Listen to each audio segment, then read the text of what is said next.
आई है झर के ए तारा के चला जाए महाजा मार के रे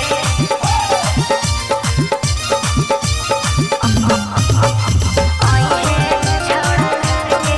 चला जाए महाजा मार के रे मिक्स बाय राजा बाबू। आगे बोले के छौरी ऐसन काहे तू करही ओए के चीज वाला छौड़ा काहे तू मरोही बोले के छौरी ऐसन काहे तू करही अरे के चीज वाला छौड़ा काहे तू मरोही नहीं मिलनी त छौरी जइबौ मरा गे ओए झार के कावर के चला जाइए मजा मार के रे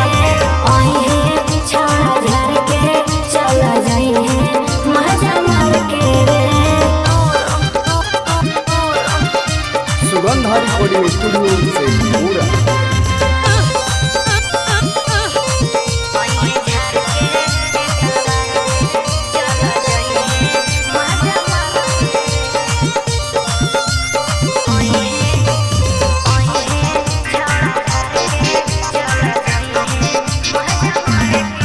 आगे अच्छा सिला दिया तूने मेरे प्यारे का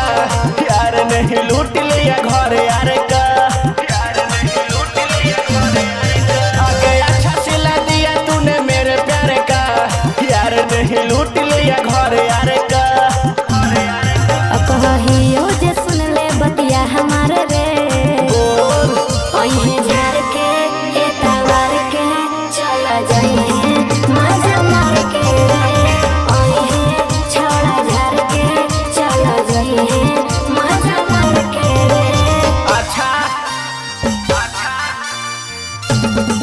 चला जाइए मजा मार के रे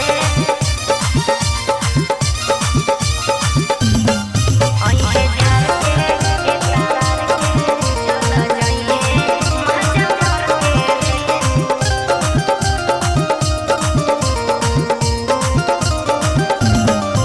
आगे मिले खातिर दिलवा में आग बरोगे आ कुछ दिन बाबू बर्दाश्त कर जी,